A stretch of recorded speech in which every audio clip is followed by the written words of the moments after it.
Sabe se está ligado o áudio já? Alô? Ei, som. Alô, som. Tá, acho que tá ok. Que eu não estou vendo o chat, né? Não sei se eles estão me ouvindo. Aqui. Só dar uma olhada. Alô, som. Ei, som. Pessoal de casa, estão me ouvindo aí? Alguém só me dá um oi aí. Um salve para a gente começar. Obrigado, Vanessa. Valeu, bom dia, pessoal de casa. Qualquer coisa, acho que eles chamam, abrem um áudio, né, e podem falar, eu escuto. Que aqui eu não vou ver o chat, tá? A gente está projetando direto para vocês hoje, então, os slides já foram no grupo do WhatsApp, acho que foram, né? Acho que eles mandaram ali. Tá, então, show de bola. Deixa eu minimizar aqui. Acho que assim, né? Vai ficar melhor. Então tá, pessoal, vamos lá. Bom dia a todas e todos, né? Felizes ou tristes com a Argentina, só para saber, mais ou menos. Feliz pelo Messi. A treta com a Argentina é complicada, né? Mas o Messi é legal, né? Messi eu não sou muito do futebol, eu fui pesquisar, pô, o Messi é um cara legal, né? O cara tá 20 anos nos holofotes, não tem um podre do cara, né? Que massa, né? Bonitinha a história dele com a esposa também, né? Não sabia, ele se conhece desde criança e tal, né? Enfim, mas vamos lá, né? Pessoal, então é o seguinte, ó, hoje nós estamos entrando em Brasil República, tá?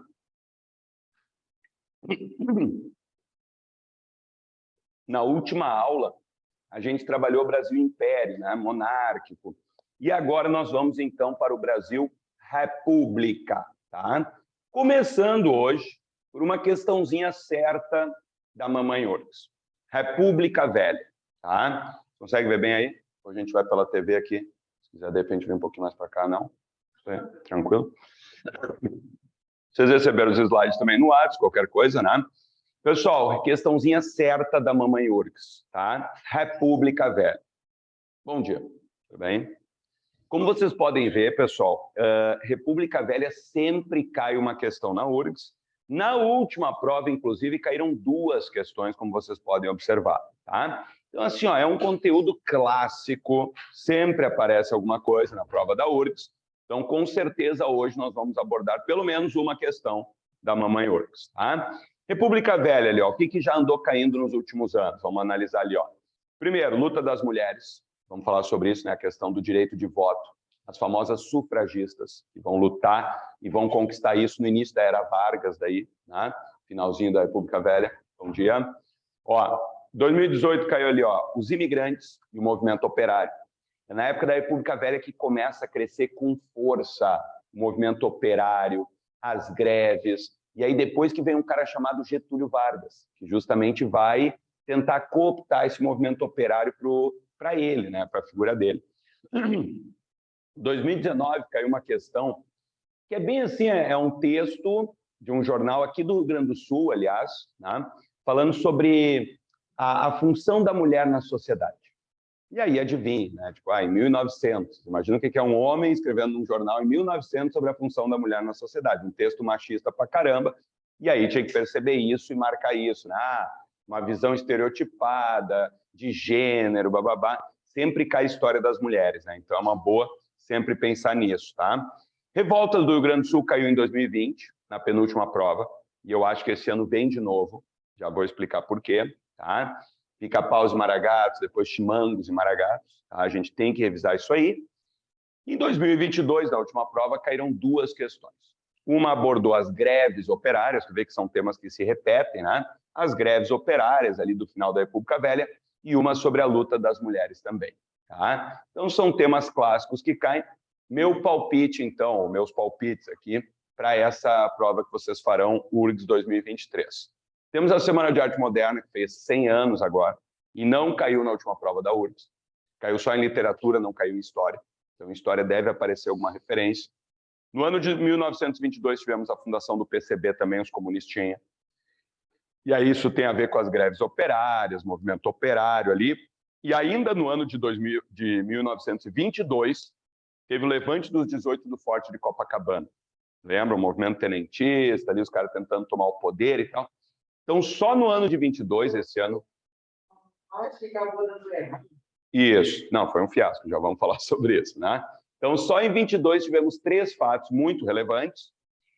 Em 1923, vai fazer 100 anos na prova da URGS agora, tivemos a Revolução de 1923 no Rio Grande do Sul. Aí sim, Chimangos versus Maragatos, Borges de Medeiros. Tá? Então, tudo isso eu acho que tem uma grande chance. Eu acho que a questão vem por aí. Tá? Mas, obviamente, vamos dar uma passadinha em todos os tópicos, né?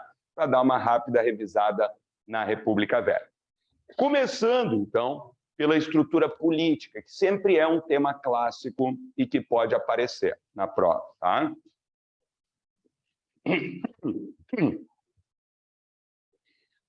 Primeira questão. Questão da Constituição. Alguém lembra qual era a Constituição do Brasil antes da República? Da mandioca, aquela outorgada, lembra? 4 poderes e tal. Então, acabou aquela Constituição. Agora nós teremos uma nova Constituição. Essa nova Constituição, tá, vamos do basicão, né? O Brasil vira uma república federalista, autonomia dos estados, 3 poderes, executivo, legislativo, judiciário, acabou o poder moderador, tá? E ali, ó, botei federalismo, a gente copia os Estados Unidos nessa época, cada estado tem suas próprias leis. Separação igreja-estado. Lembra que no Brasil o império era padroado, união, igreja mais estado, agora separou. É aqui que se cria essa ideia de Estado laico, que tem se discutido tanto no Brasil, né? Se a gente é ou não é laico, né? Porque o Brasil é laico, pero não mútil, aquela coisa, né? Mas é aqui que se cria essa ideia. Não, vamos separar política e religião. Antônio Conselheiro não gostou, por exemplo. Vai ter a revolta lá de Canudos, tá? Então, vamos falar sobre isso. E o fim do critério censitário. Lembre que no Brasil, o Império, para poder votar, tinha que ter uma renda mínima. Eram somente homens, brancos, ricos e velhos que votavam praticamente, né? O que muda agora para a República Velha, pessoal? Quem é que pode votar na República Velha? Isso é muito importante lembrar sempre. Homens e mulheres? Não. Mulheres continuam sem direito de voto.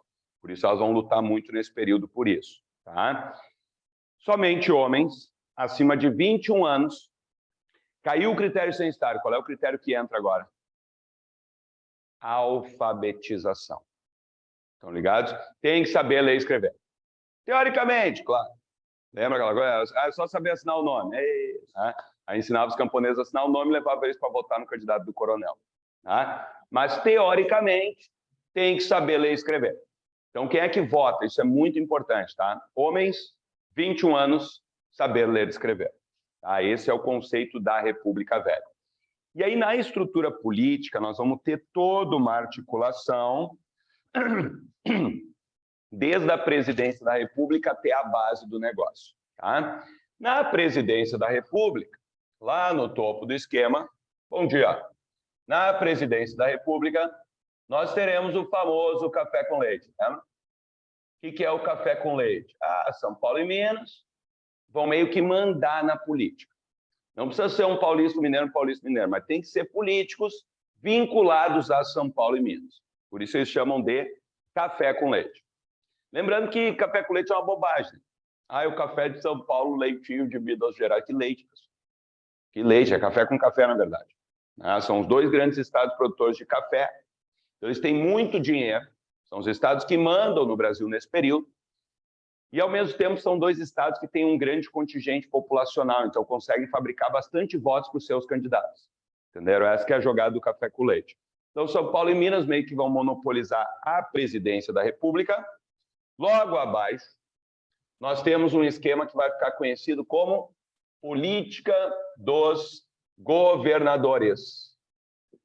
Pessoal, o que eles faziam? Porque só São Paulo e Minas sozinhas não conseguiam, obviamente, eleger o presidente. Precisavam do apoio dos outros estados. E aí que se costurava a política dos governadores. Ó. O que era a política dos governadores? Era uma aliança entre o governo federal e os governos estaduais. Eu te ajudo, tu me ajuda. Estão entendendo? Eles chegavam, por exemplo, os mineiros, paulistas, eles combinavam, né? O próximo presidente vai ser o tal. Aí ele chegava aqui no Rio Grande do Sul e conversava com o governador do Rio Grande do Sul. Borges de Medeiros, por exemplo, o ditador dos Pampas. Governou o Rio Grande do Sul por 25 anos, sabe? Durante esse período aqui. Por que ele governou por 25 anos? Porque ele era cupincha do pessoal de São Paulo e Minas. Eu te ajudo, tu me ajuda. Você sabe como é que funciona a política brasileira, né? Então ele chegava aqui no Borges e dizia, o próximo presidente vai ser o Arthur Bernardes. Ele, tá, beleza, eu apoio, mas o que eu ganho? Não, depois, quando tiver eleição no Rio Grande do Sul, pode roubar à vontade, pode continuar no poder, e a gente assina um documento dizendo que a eleição foi limpa e honesta e tu é o governador. Estão entendendo? Então, era uma roubalheira. Não esqueçam isso. Vai vir uma questão, cara. Estou com um pressentimento. E já caiu na Federal de Santa Catarina. Alguém fez a Federal de Santa Catarina? Lembra que caiu uma questão sobre justiça eleitoral, voto e tal? Inclusive uma alternativa zoeira maravilhosa. Que coisa linda, né? Não vira essa? Caiu uma... Federal de Santa Catarina é somatório, tá, pessoal? Verdadeiro ou falso? Verdadeiro ou falso? Verdadeiro ou falso? E aí... Tá, vamos direto ao ponto. Vocês sabem que Mamãe URGS, por exemplo, quem faz a prova são os professores de história da URGS, que são os esquerdistas doutrinadores safados, vocês sabem disso, né? A UFSC é mais do que a URGS, tá? Tu viu isso, né? É escancarado, né? É escancarado. E aí na UFSC botaram uma alternativa, vamos ver se vocês saberiam responder, hein, jovens? Vamos lá. Verdadeiro ou falso? Dizia assim, me corrija se eu disser errado, mas dizia assim, as urnas eletrônicas, por não serem auditáveis, são instrumento de manipulação do processo eleitoral dominado pelas esquerdas da América Latina, vírgula, que usam isso para difundir a promiscuidade sexual e o aborto. Só faltou isso, só faltou botar a ideologia de gênero. Por que falso, Matheus? Não tem nada a ver. Mas é óbvio que é verdade, Matheus. E se eles derem como falso um gabarito, nós vamos acampar na frente da UFSC e pedir uma intervenção no gabarito. Tô brincando. Mas olha como a UFSC é zoeira, tá entendendo? A UFSC é muito zoeira. A URGS vai dar uma zoadinha também, mas bem mais de leve, tá? A URGS não é tão escancarada quanto a UFSC, tá? Mas a URGS vai fazer uma questão sobre justiça eleitoral. A importância de ter uma justiça eleitoral que está sendo tão contestada no Brasil. Pessoal, quem é que organizava as eleições na República Velha? Isso pode cair na URGS. Quem organizava a eleição? O próprio governo. O próprio governo. Por isso que era uma roubalheira a República Velha, tá entendendo? Se tu deixar na mão do próprio governante fazer eleição, pessoal, vocês estão loucos, né? Então, isso era a República Velha. Na República Velha era uma roubalheira as eleições. Entendeu? O presidente roubava, né, para o seu candidato. Não podia reeleição, por isso café com leite. O presidente sempre escolhia o seu cupinche para ser o próximo. E aí eles roubavam nos estados também e aprovavam a roubalheira nos estados. Cara, Borges de Medeiros, já ouviram falar do Borges de Medeiros? O ditador dos Pampas. Dizem que ele ensinou o pessoal do café com leite como se roubava uma eleição. Aqui no Rio Grande do Sul era uma roubalheira escancarada. Era uma ditadura do Borges de Medeiros. Tá? E os caras lá de cima assinavam o documento dizendo foi honesta a eleição. Claro, os votos do Rio Grande do Sul iam para o candidato do café com leite. E aí deixava ele roubar à vontade e continuar no poder. Tá entendendo? Esse é um dos motivos que um cara chamado Getúlio Vargas vai tomar o poder em 30. Sabe, uma das promessas do Vargas em 30, quando ele tomou o poder, deu um golpe e acabou com a República Velha? Adivinha? Acabar com a corrupção no Brasil. A gente está esperando, né, até hoje. Tá? Mas vocês entendem essa jogada que deve aparecer uma referenciazinha na URGS? Tá? República Velha era uma roubalheira.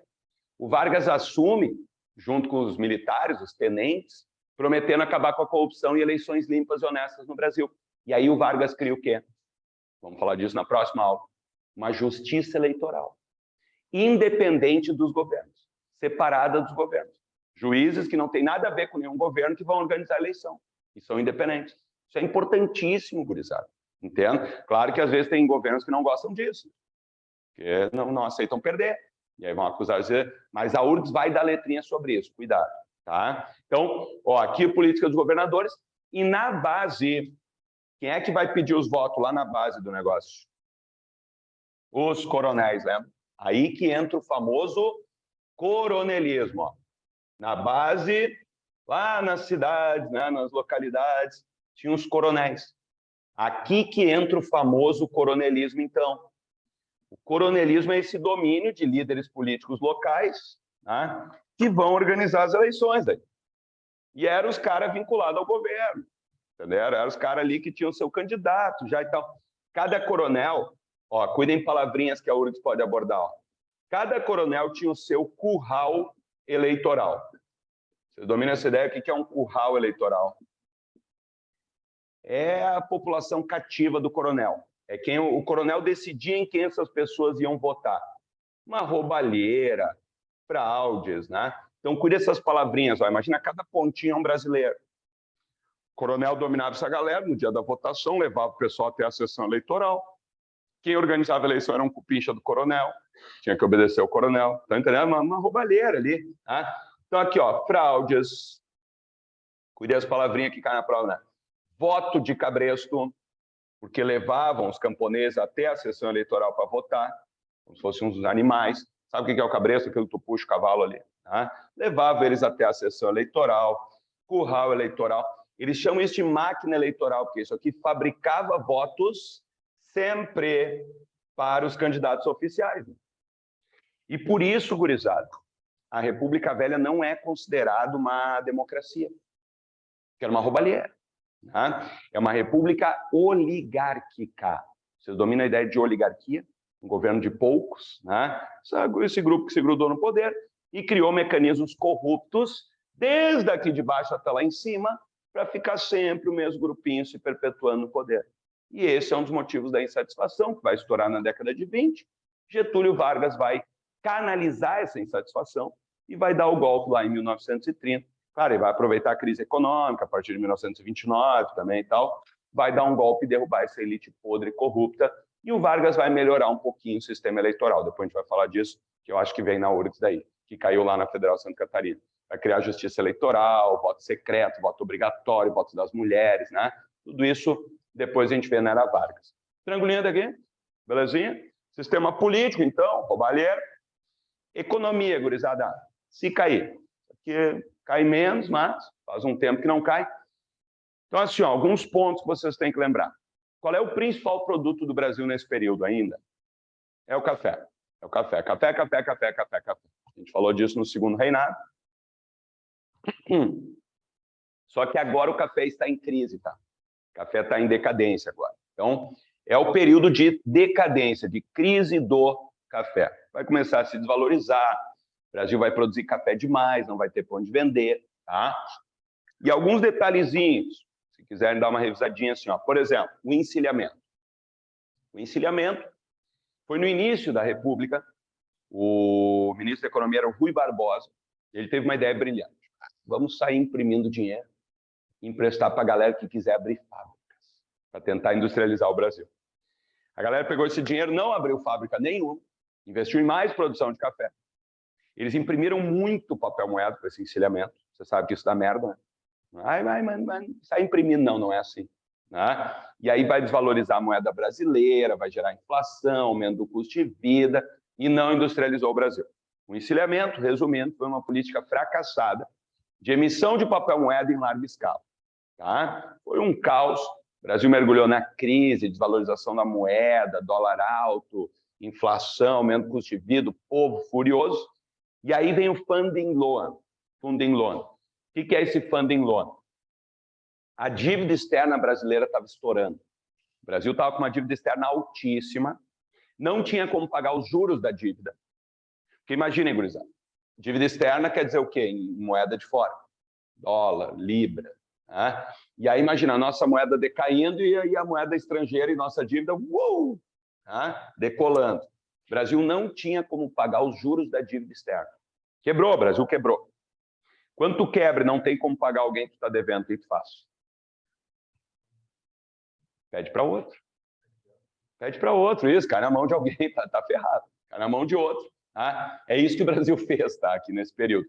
O Brasil devia para uns banqueiros ingleses, chamou os caras e disse, vamos ter que renegociar isso aí. E aí sentaram, uma mesa de negociação, fizeram uma renegociação da dívida e conseguiram o quê? Novos prazos de pagamento. Qual é o problema? Juros mais altos. Né? Mas, o próximo que vier que se vire. É ou não é assim? Os governos fazem ou não fazem isso? Né? passa para o próximo problema. Então, isso foi o funding loan, foi uma série de novos empréstimos com a Inglaterra, novos prazos para pagar dívida, aumento dos juros e tal, e o bolo vai estourar daqui a pouquinho, tá? Ó, eu botei ali a desvalorização do café, então, o café brasileiro estava se desvalorizando no mercado, não tinha para onde vender. E aí vem o convênio de Taubaté, que eu destaquei ali, é o negócio mais importante da República Velha em termos de economia. Pessoal, o que foi o convênio de Taubaté? Os grandes cafeicultores de São Paulo e Minas, que mandavam no Brasil, se reuniram em Taubaté, São Paulo, para tomar uma decisão sobre como resolver os problemas da economia brasileira. Claro, problema deles, o café. Tá? E aí chamaram o economista explicou, olha só, vocês estão produzindo muito café e a demanda do mercado internacional está muito abaixo da produção de vocês, então tu tem um excedente no mercado. Esse excedente pressiona os preços para baixo, entendem a lógica? Porque se está sobrando café, os compradores sabem disso. Eles vão oferecer um preço mais baixo e o desesperado vai vender. Regra do mercado ali. Tá? E aí, qual é o problema então? É o excedente. Se a gente retirar do mercado esse excedente e igualar a oferta e demanda, o preço estabiliza. Beleza. Mas como é que vamos fazer isso? E aí, o que eles combinaram em Taubaté? Pô, a gente manda ou não manda no governo brasileiro? A gente manda. Vamos usar o dinheiro do governo brasileiro. O governo brasileiro vai comprar o excedente, vai guardar no estoque, e quando chegar um dia melhor ali, que a demanda aumente, o governo vende esse café. E mantém e estabiliza o preço, cria um preço tabelado. Ah, fechou. Esse é o convênio de Taubaté. O governo brasileiro vai comprar o excedente do café e guardar no estoque para manter a oferta e demanda igualada e garantir os lucros da elite cafeicultora.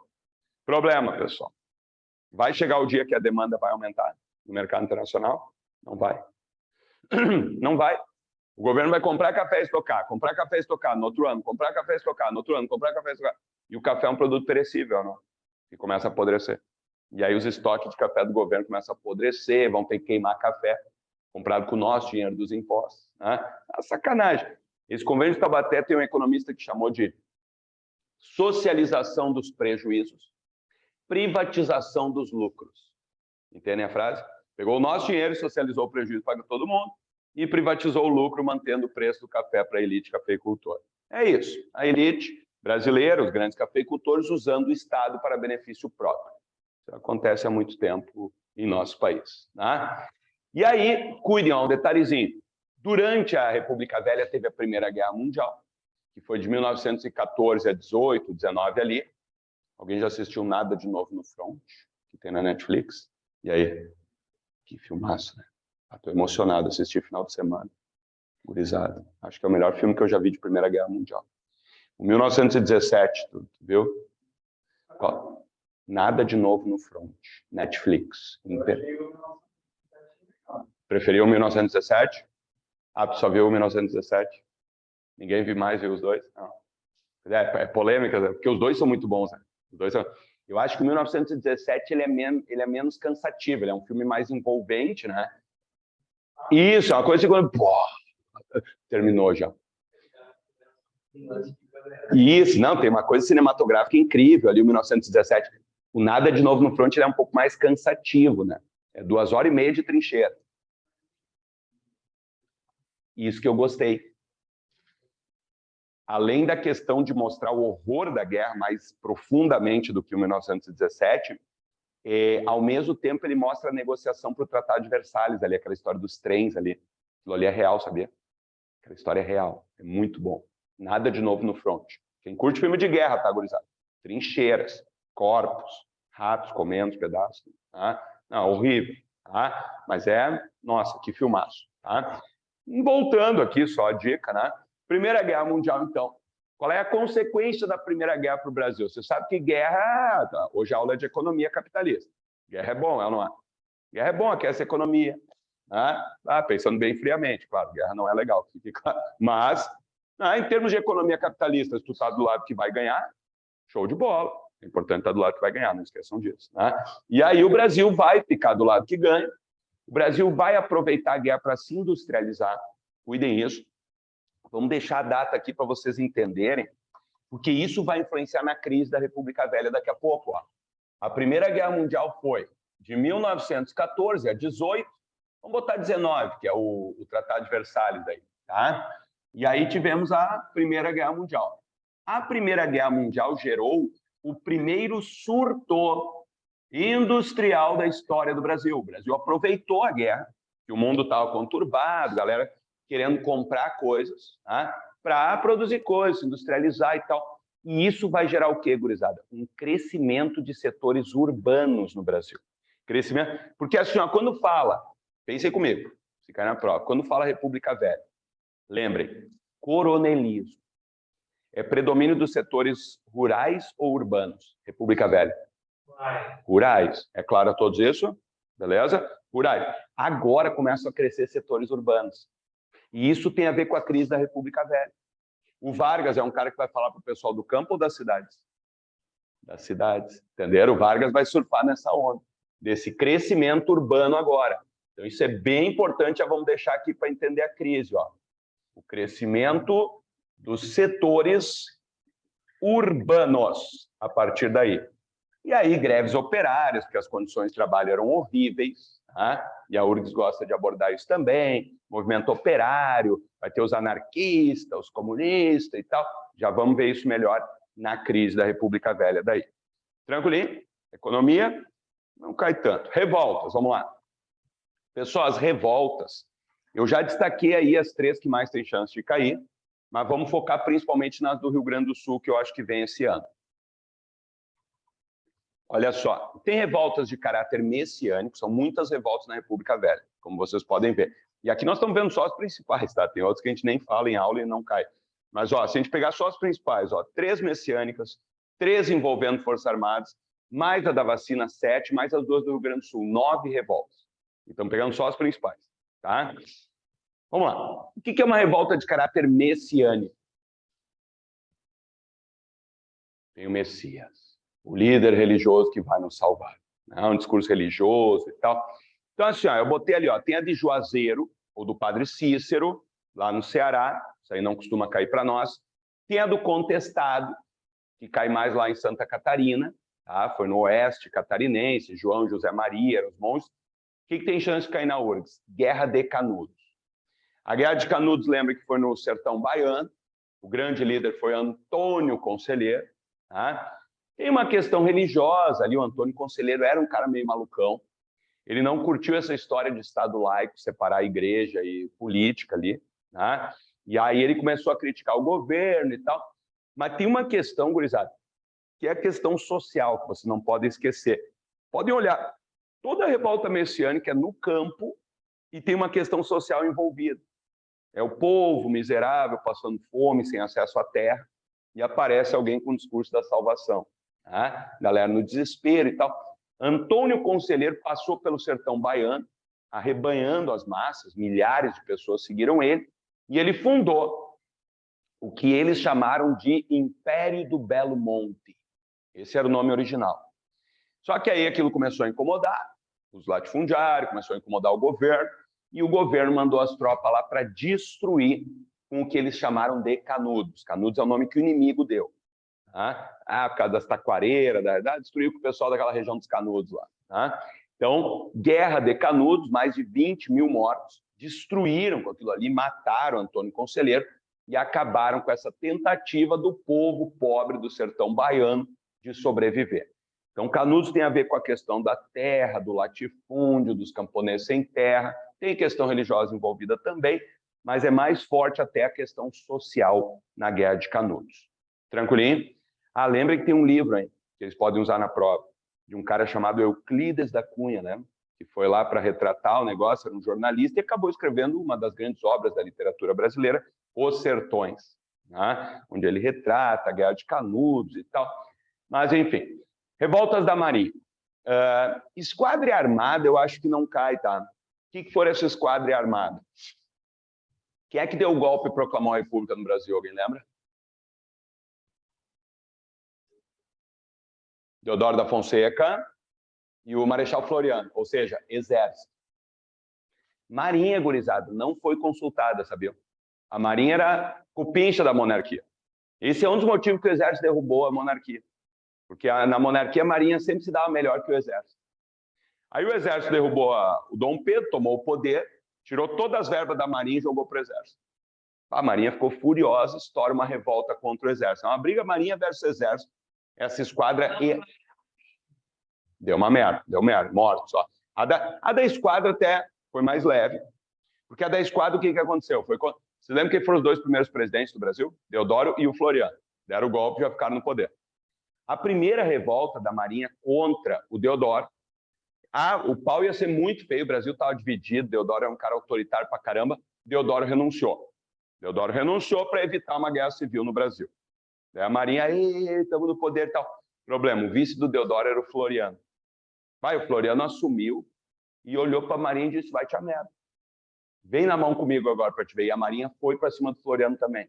Então, entendendo? São duas revoltas na sequência. É uma briguinha Marinha-Exército para ver quem manda no Brasil. Na primeira, a Marinha se deu bem, Deodoro renunciou. Na segunda, era o Floriano daí.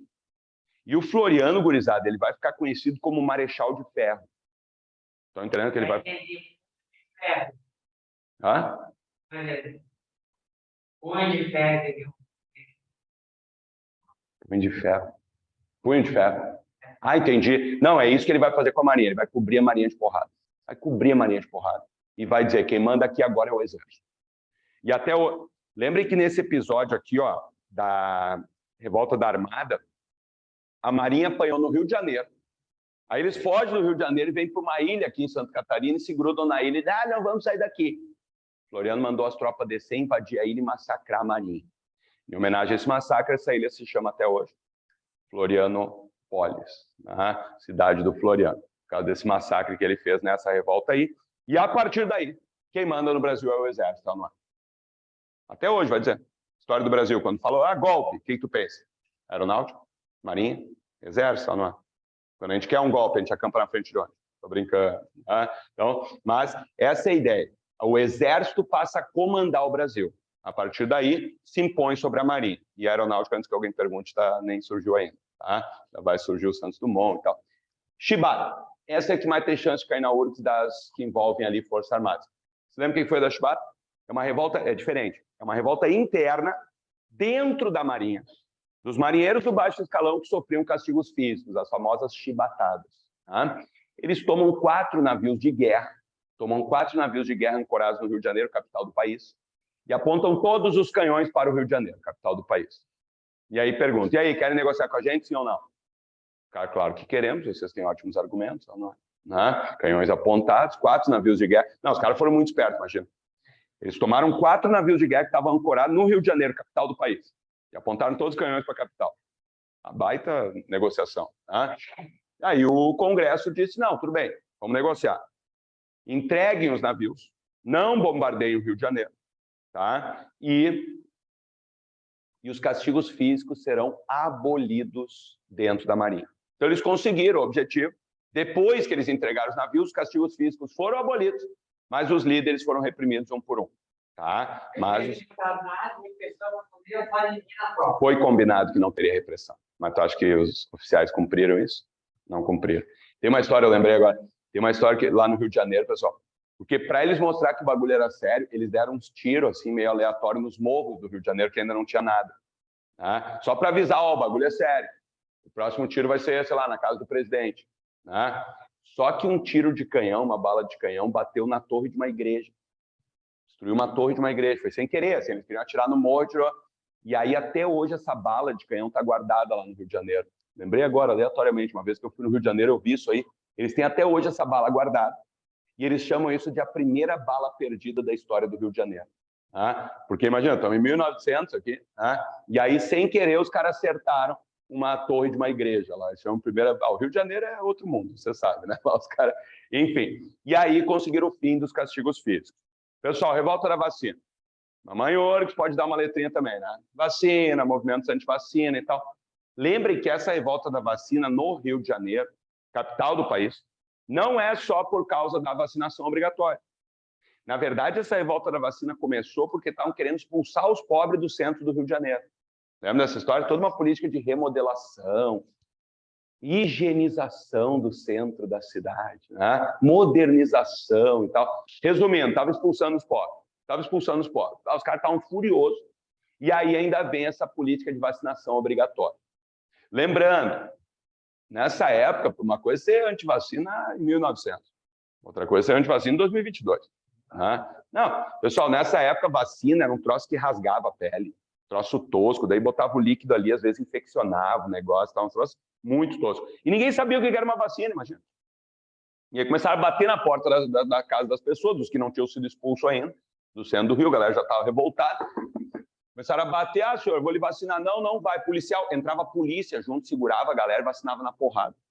Imagina a fúria da galera.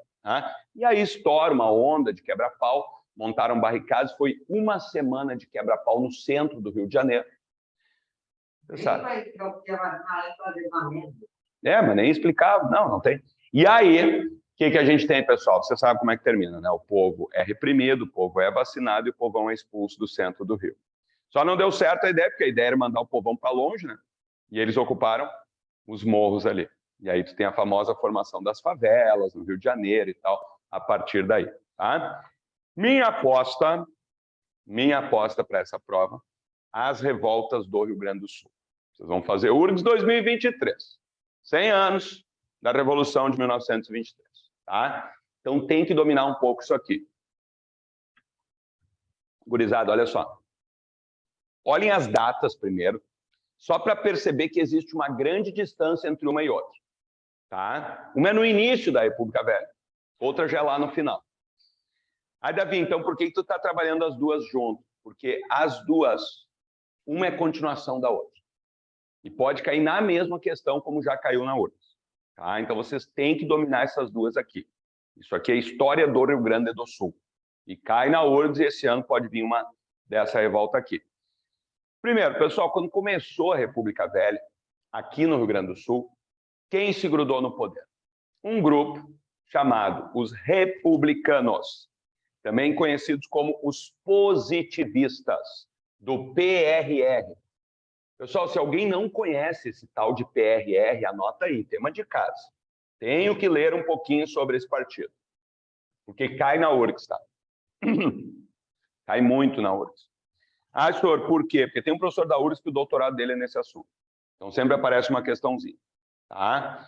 Então, assim, quando começou a República Velha, quem se grudou no poder aqui no Rio Grande do Sul foram o grupinho dos positivistas ou republicanos aglutinados num partido chamado Partido Republicano Rio-Grandense. É tranquilo a todos? PRR, Partido Republicano Rio-Grandense. Tá? O primeiro líder desse partido foi Júlio de Castilhos. Primeiro grande líder desse partido. Hoje a gente vai ver todos os nomes de rua, hein? Se ligue. Tá? Não, esses caras foram muito foda aqui no Rio Grande do Sul. Tá? O Júlio de Castilhos é o primeiro líder, então, desse partido. Quando vira a República, esse cara se gruda no poder no Rio Grande do Sul. Lembre que na República Velha, cada estado fazia suas próprias leis. O Júlio de Castilhos escreveu a Constituição do Rio Grande do Sul. Tá? Era uma Constituição extremamente ditatorial. Permitia a reeleição infinita do governador do estado. Olha que maravilha. O presidente da República não podia se reeleger, mas governador do estado, cada estado fazia a sua regra. E aqui no Rio Grande do Sul, o Júlio de Castilhos escreveu uma Constituição dizendo, não, se o povo quiser, pode se reeleger infinitamente. Era uma ditadura. Era uma ditadura do PRR. Só que aí a oposição, que no início ali, eram chamados os federalistas, eles vão pegar em armas, vão botar o lencinho vermelho e vão pegar em armas contra o pessoal do lencinho branco. Até hoje tem isso, né? No movimento tradicionalista, tem o lenço branco, lenço vermelho, né? E aí o lenço vermelho, é fácil de lembrar, lenço vermelho é oposição. Lenço vermelho é sempre oposição. É os maragatos. Os maragatos. E aí nessa primeira briga, o apelido do pessoal do lenço vermelho era maragato e o apelido do pessoalzinho do lenço branco era os pica-paus. Tá? Por causa de um chapéuzinho que eles usavam e tal. Maragato tinha uma região lá, Maragateria, que vieram os uruguaios e tal, e tinha uns uruguaios lutando junto ali. Tudo maragato e tal. E aí estoura essa briga.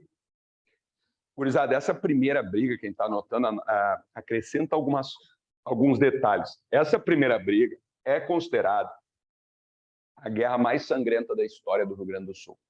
Tá? É chamada de Revolta da Degola. Revolta da Degola. Mais de 10 mil mortos.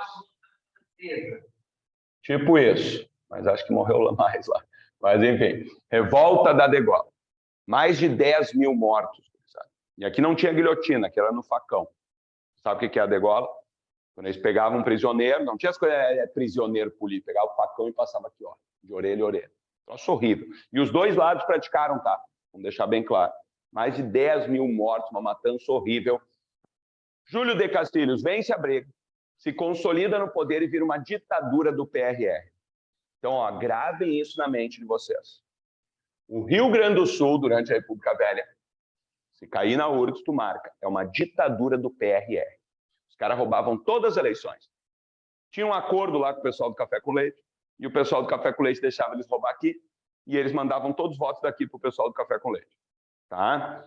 Problema, o Júlio de Castilhos vence, se gruda no poder. Só que ele vai ter uma doença e vai morrer logo depois. Algum tipo... Poucos anos depois da guerra, ele morre, depois de vencer. Tá? E teve tipo um câncer na garganta e tal. Só que antes de morrer, largar o poder, ele botou no poder um cupincha dele, chamado Antônio Borges de Medeiros. Antônio Borges de Medeiros. Esse cara, gurizada, Antônio Borges de Medeiros, vai superar o paizinho e vai ficar 25 anos no poder governando o Rio Grande do Sul. Júlio de Castilhos não durou muito tempo. Tá? O Borges de Medeiros vai escrever um livro avacalhando com a cara dele. O nome do livro já caiu na URGS, Antônio Chimango. Chimango, gurizada, era um passarinho aqui do Pampa, que os Galdéri odeiam. Tá? Quando vê o chimango, pega uma pedra e joga. Eles não gostam, é um pássaro de rapina que come uns bichinhos menores. Tá? Então, apelidaram ele de Antônio Chimango. Os defensores dele passam a ser chamados os Chimangos, do lenço branco. Ó, é uma continuidade aqui. E aí esse cara se perpetua no poder. Ele já estava 20 anos no poder. Chegamos no ano de 1923, 100 anos. O que acontece? Em 1923, gurizada, ele já estava 20 anos no poder. Quando chegou em 1923, ele pensou, e agora? Eu boto alguém no meu lugar, eu saio para dar um tempo, ou eu chuto o balde e vou para mais um mandato? Ah, vamos para mais um mandato. Eu que organizo a eleição mesmo. Né? Roubou escancaradamente a eleição. A oposição, liderados por Assis Brasil, ó, chegamos no Assis Brasil aqui. Né? Então, você sabe onde é que fica Borges lá? No centrão lá? Notaram que Assis Brasil e a Borges não se cruzam? Entenderam, macete? São inimigos. Ia dar muito acidente. Que horrível. Mas, enfim, tá? Lembra disso. E aí o Assis Brasil lidera os Maragatos, de novo, ó. É a mesma treta aqui. Lenço branco, lenço vermelho. Foi Maragato ou foi Chimango. Né? Agora podemos cantar todos juntos, né? De pilcha e facão, né? Então, só que essa briga aqui, ó, gurizada, o que acontece? Ela é muito menos sangrenta. Por quê? Nessa primeira briga aqui, ó, do Júlio de Castilhos, o presidente da República apoiou o Júlio de Castilhos. Nessa segunda aqui, o Borges estava meio brigado lá com o pessoal do Café com Leite. E aí o pessoal do Café com Leite estava no poder, apoiou o Assis Brasil. Porque o Assis Brasil era um cara foda. Né? E aí o que aconteceu? O Borges olhou, meu, não posso mandar matar todo mundo que nem meu paizinho ali, o Júlio de Castilhos, fez. E aí, essa aqui dura poucos meses, eles fazem um acordo de paz, ali, ó, o Pacto de Paz de Pedras Altas. O que eles combinam nesse acordo de paz? Vamos parar de brigar. O Borges, ok, venceu a eleição, ladrãozinho, vai governar mais 5 anos, fazer o quê? Mas a partir de agora vamos mudar a Constituição do Rio Grande do Sul e está proibida a reeleição do governador do estado. Entenderam? Esse foi o Pacto de Paz de Pedras Altas. Borges governa mais 5 anos, mas está proibida a reeleição. Moral da história, calcula comigo, ele vai governar mais 5 anos. O Borges governou o Rio Grande do Sul até que ano, gurizada? 28, não é? Em 28 ele vai fazer o quê? Vai ter que largar o poder. E aí ele vai indicar quem para governador do Rio Grande do Sul, adivinha? Getúlio Dornelles Vargas. Estão entendendo de onde vem o Getúlio? Ele não vem do nada. Ele vem de uma linhagem boa, não é? Júlio de Castilhos, Borges de Medeiros, Getúlio Vargas. Em 1928, ó, depois desse pacto aí de Pedras Altas, Vargas se torna governador do Rio Grande do Sul, em 1928, e ele vai usar o governo do Rio Grande do Sul agora como um trampolim, tá? Para tomar o poder no Brasil em 1930. Tranquilinho até aqui? Belezinha? Gurizada, só para fechar, ó, crise da década de 20, então, que eu acho que vem uma questãozinha aqui, tá? Eu apostaria ou nas revoltas ali do Rio Grande do Sul, ou na crise da década de 20. E, aliás, pode vir na mesma questão, tudo. Porque está tudo muito próximo aqui, ó. No ano de 1922, nós temos toda essa emergência de setores urbanos, então, tá? E no ano de 1922 começa a crise da República Velha, que vai desaguar lá em 1930, tá? No ano de 1922, ó, só para vocês terem noção, e não caiu na última prova da URGS, 100 anos, tá? Tivemos a Semana de Arte Moderna. O que é a Semana de Arte Moderna? De estudar literatura? Movimento conservador ou contestador? Contesta os valores das antigas oligarquias, né? Trazendo novos valores e tal. Nesse mesmo ano, os comunistinhas vão fundar o PCB, Partido Comunista Brasileiro, que vai começar a participar das greves com muita força. A partir daí tinha os anarquistas também fazendo greve e tal. E nesse mesmo ano, nós temos o levante dos 18 do Forte de Copacabana. Os tenentes militares. É aqui que surge essa ideia de que o exército não tem corrupção, né? De que o exército vai limpar o Brasil dos políticos corruptos. É o famoso tenentismo.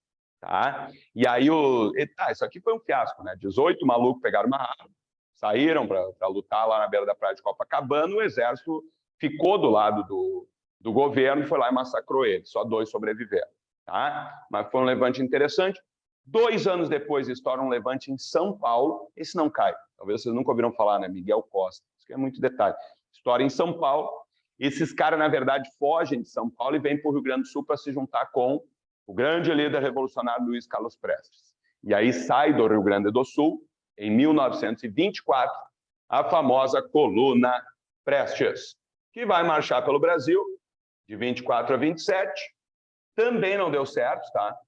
Pô, os caras passaram 3 anos marchando pelo Brasil, esperando que o povo brasileiro se levantasse em armas para acabar com a corrupção. Não rolou. Tá? Eles pegaram e foram embora do Brasil, não deu certo. Mas fica essa ideia do tenentismo, né? Derrubar a República Velha, acabar com a corrupção e tal. E aí, em 1930, Getúlio Vargas, espertalhão, né? Aproveita que deu uma briga entre São Paulo e Minas.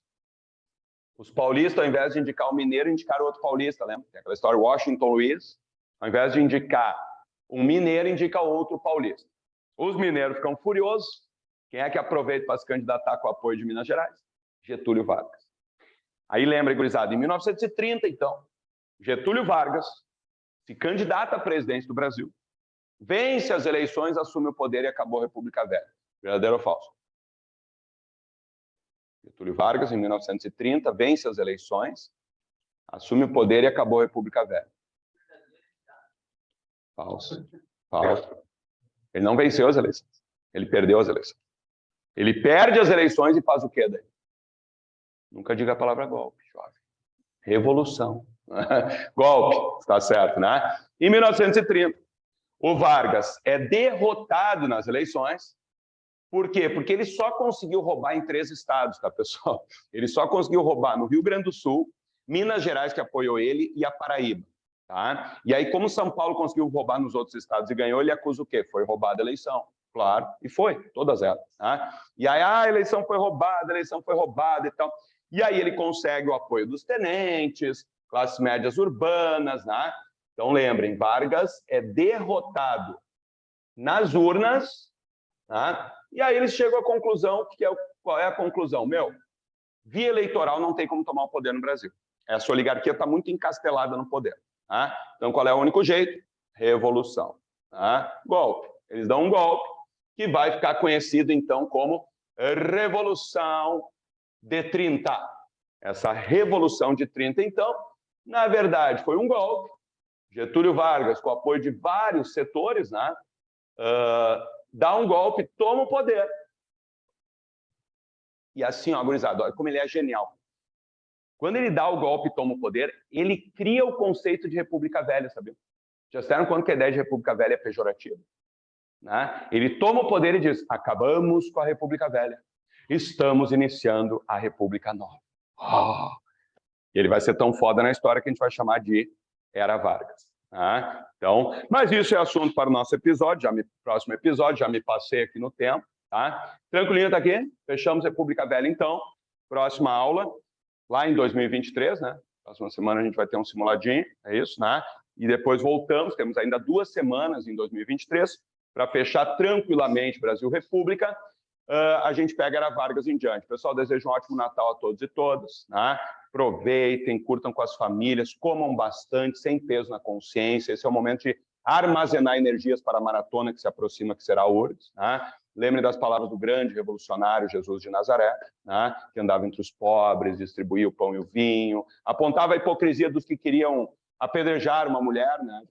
Quem não tem nenhum pecado, então atire a primeira pedra, né? Para algo que tudo indica era um cara massa, né? Então, lembrem da mensagem do grande revolucionário Jesus de Nazaré. Desejo um ótimo Natal a todos e todas e, obviamente, um grande 2023, onde vai rolar a aprovação de vocês na Federal, tá? Valeu, gurizada. Bom Natal, feliz Ano Novo. Tchauzinho. Até. Valeu.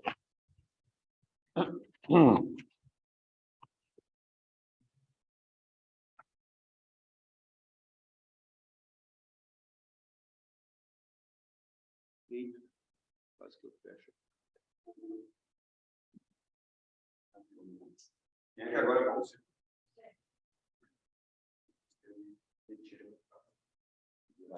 Tchau, gente.